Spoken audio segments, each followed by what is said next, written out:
Dear students, এসো আমরা শিখি চ্যানেলে তোমাদের সবাইকে স্বাগত জানাই। আমি Sanchita Hazra, MSc in physical chemistry. তোমাদের ওয়েস্ট বেঙ্গল বোর্ডের অন্তর্গত বিভিন্ন ক্লাসের অঙ্ক, পরিবেশ, ভৌতবিজ্ঞান, ইংরাজি বিষয়ে পড়ার জন্য আমি সহযোগিতা করে থাকি। তাই যারা যারা চ্যানেলটি এখনো সাবস্ক্রাইব করোনি তারা ভিডিও শুরু করার আগে অবশ্যই চ্যানেলটিকে সাবস্ক্রাইব করে দাও ও পাশে থাকা বেল বাটনে ক্লিক করো, যাতে ভিডিও আপলোড করার সাথে সাথে তোমাদের কাছে নোটিফিকেশন চলে যায়। ভিডিওটাকে কমপ্লিট করার পর অবশ্যই ভিডিওটাতে একটা লাইক করবে ও তোমাদের বন্ধুদের সাথে ভিডিওটা শেয়ার করে দিও, যাতে এই ভিডিওটা দেখে তারাও উপকৃত হতে পারে। তো চলো ভিডিও শুরু করা যাক।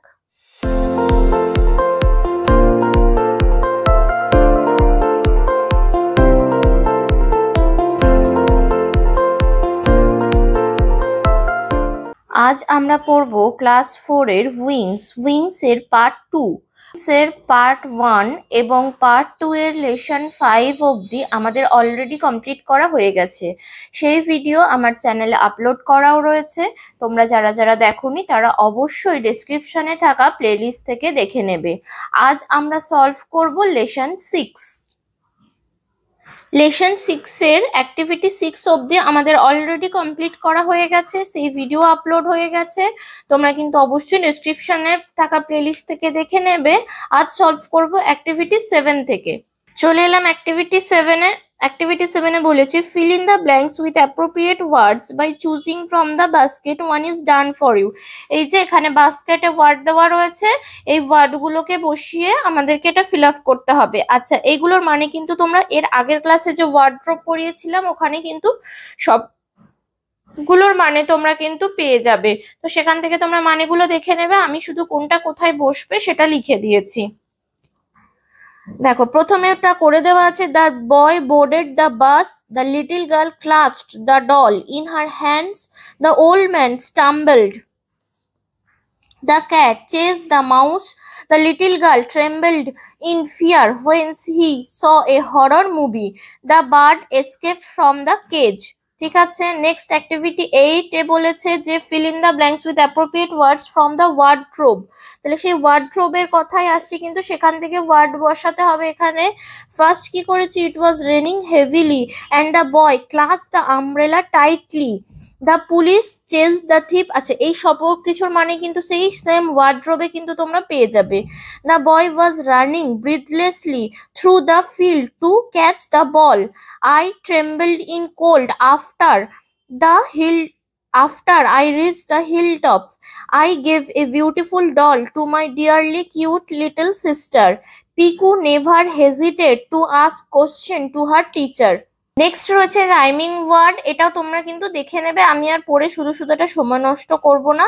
রাইমিং ওয়ার্ড বারবার করে পড়াচ্ছি, এই প্রত্যেকটা লেসনেই রাইমিং ওয়ার্ড থাকছে। আর এখানে হেল্প বক্সের ওয়ার্ডগুলো দেওয়াও রয়েছে, শুধু মিলিয়ে মিলিয়ে বসিয়ে নেওয়া। এটা কিন্তু তোমরা দেখে নিও, আমি আর এটা ডিটেলসে কিছু বলছি না। নেক্সট চলে যাব অ্যাক্টিভিটি 9 এ। এখানেও একটা প্যাসেজ লিখতে বলেছে ছোট্ট করে। যে ছবিটা আমরা দেখতে পাচ্ছি, একটা স্টেশনের, একটা ট্রেন দাঁড়িয়ে আছে, হ্যাঁ, বেশ কিছু লোকজন রয়েছে, হকার রয়েছে, পুলিশ রয়েছে, সেই সম্পর্কে কয়েকটা বাক্য লিখতে বলেছে আমাদেরকে। ঠিক আছে, তাহলে passengers are sitting in the train এটা লেখাই রয়েছে। আর কি লিখেছি, some passengers are waiting at the platform, some policeman are doing their duties, a coolie is carrying some luggages, vendors are selling their goods on the platform. এই যে এখানে বসে আছে vendors. Next, a mail train is standing on the railway track, এবং একটা mail train দাঁড়িয়ে আছে। একটা মেল ট্রেনেরই ছবি আমরা কিন্তু দেখতে পাচ্ছি। ঠিক আছে, নেক্সট অ্যাক্টিভিটি 10। অ্যাক্টিভিটি 10 এ বলেছে write about any freedom fighter of India in 6 sentence. 6টা বাক্য লিখতে বলেছে। আমার কিন্তু এখানে 6টার বেশি বাক্য হয়ে গেছে, তোমরা একটু দেখে নেবে, বা তোমরা তোমাদের পছন্দ মতো 6টাও এখান থেকে লিখে নিতে পারো চেঞ্জ করে, বা এটা লিখলেও কোনো অসুবিধে নেই। ঠিক আছে, আমার একটু হিজিবিজি মানে একটু ঘিঞ্জি লেখা হয়ে গেছে, এই জায়গাটার মধ্যে ধরানোর জন্য তোমরা একটু ভালো করে দেখবে। আমি একবার পড়ে দিচ্ছি। One of the greatest freedom fighter of India was Netaji Subhash Chandra Bose. ভারতের স্বাধীনতা সংগ্রামী বলতে প্রথমেই আমাদের যার কথা মাথায় আসে নেতাজি সুভাষচন্দ্র বোস সবার আগে, তার নামই সবার আগে কিন্তু মাথায় আসে আমাদের। He was born on 23rd January 1897 in Kotak. He was actively engaged in the non-cooperation movement led by Gandhiji, and he was elected as the president of Indian National Congress later. He founded Azad Hind Fauj in 1942 and fought against the British for the freedom of India.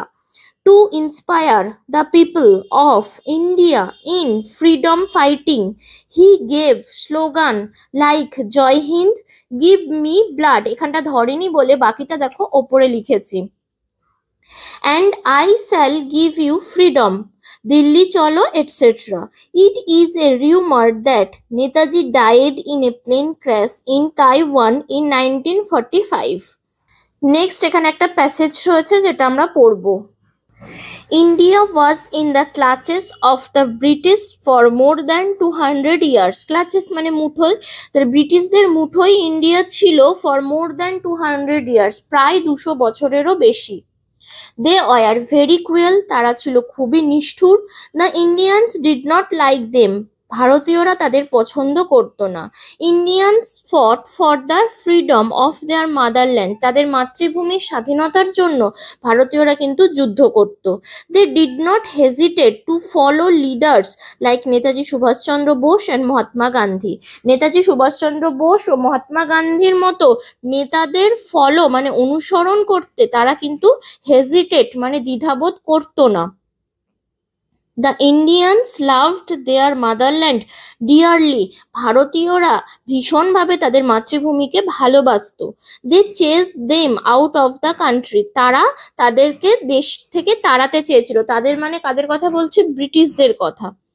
India goat freedom on 5th August 1947, Bharat 1947 সালের 15ই August স্বাধীনতা পেয়েছিল। This day is observed, এই দিনটা পালিত হয় as the independence day of India, ভারতের স্বাধীনতা দিবস হিসাবে এই দিনটাকে পালন করা হয়। We host the national flag, আমরা জাতীয় পতাকা তুলি, and sing our national anthem, এবং আমাদের জাতীয় সঙ্গীত গাই, জনগণ মন, অন দ্যাট ডে, ওই দিনটাতে। Jana Gana Mana was written by Rabindranath Tagore, Rabindranath Thakur এই জনগণ মন লিখেছেন, বা তিনি হলেন এই জনগণ মনের রচয়িতা। এখান থেকে এবার বেশ কিছু অ্যাক্টিভিটি রয়েছে। প্রথমে রয়েছে feel in the blanks with information from the text. India was under the British rule for almost 200 years. India got independence on 15th August 1947. The British rulers were very cruel. Activity 2-তে match করাতে বলেছে freedom, independence, Jana Gana Mana, Rabindranath Tagore, clutches মানে grip, মুঠো, Netaji, freedom fighter. Next বলেছে activity 3-তে রয়েছে make sentence, এখানেও এই 5টা সেন্টেন্স সবগুলোর মানে আমি বলে দিলাম, সেগুলো দিয়ে বাক্য রচনা করতে বলেছে, আমি করে দিয়েছি, তোমরা ভালো করে একটু দেখে নেবে। হ্যাঁ, একটু ভিডিওটা পজ করে দেখবে, কারণ লেখাগুলো খুব ছোট ছোট করে আমাকে লিখতে হয়েছে, ঠিক আছে? আচ্ছা, এইখানটা একটু অসুবিধা মনে হতে পারে, মাদারল্যান্ডের এই দিয়ে বাক্য রচনাটা আমি এইখান থেকে শুরু করেছি, আই লাভ মাই মাদারল্যান্ড, ঠিক আছে? যেখানে ফুল স্টপ রয়েছে জায়গা কমের জন্য একটু লেখাটা হিজিবিজি হয়ে গেছে, ঠিক আছে?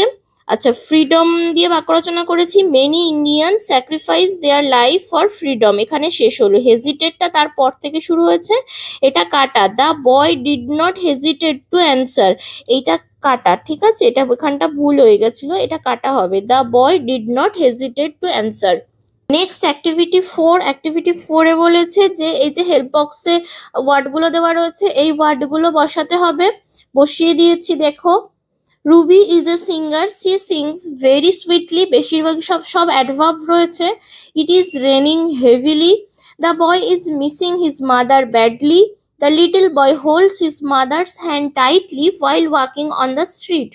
Mr. Gupta has got a job recently. The old man is walking slowly on the street. Please cross the road carefully.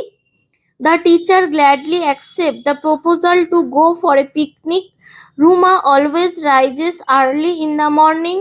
She ran quickly and reached the school timely. ঠিক আছে, নেক্সট এবার চলে আসবে অ্যাক্টিভিটি 5 এ। Opposite word বসাতে বলেছে। More, less, day, night, slowly, quickly, freedom, bondage, cruel, kind. Activity 6 এ আছে masculine ও feminine gender বসাতে হবে। হেন, কক, কক মানে মোরগ, mare, horse, boy, girl, bull, cow, deer, doe. ঠিক আছে, ম্যাসকুলাইন জেন্ডার আর ফেমিনাইন জেন্ডার। নেক্সট অ্যাক্টিভিটি 7 এর সেম একটা write 5 sentence on how we celebrate the birthday of Netaji Subhashchandra Bose. Netaji Subhashchandra বোসের জন্মদিন আমরা স্কুলে কিভাবে পালন করি সেটা সম্পর্কে কয়েকটা কথা লিখতে বলেছে, 5 সেন্টেন্স লিখতে বলেছে। দেখো, 23rd January, the birthday of Netaji Subhash Chandra Bose is celebrating in our school every year. We reached the school at 8 o'clock in the morning. Then we cleaned our school compound and decorated with flags and flowers. Our headmaster hosted the flag. All the teachers and students sing many patriotic songs and performed various cultural activities. ঠিক আছে, এখানে আমাদের lesson 6 শেষ হয়ে গেল। যদি তোমাদের কোনো জিজ্ঞাসা থাকে অবশ্যই কমেন্ট বক্সে জানাবে। ভিডিওটা ছেড়ে যাওয়ার আগে অবশ্যই ভিডিওটাতে একটা লাইক করবে, ভিডিওটা তোমাদের বন্ধুদের সাথে শেয়ার করবে ও অবশ্যই চ্যানেলটিকে সাবস্ক্রাইব করে রাখবে।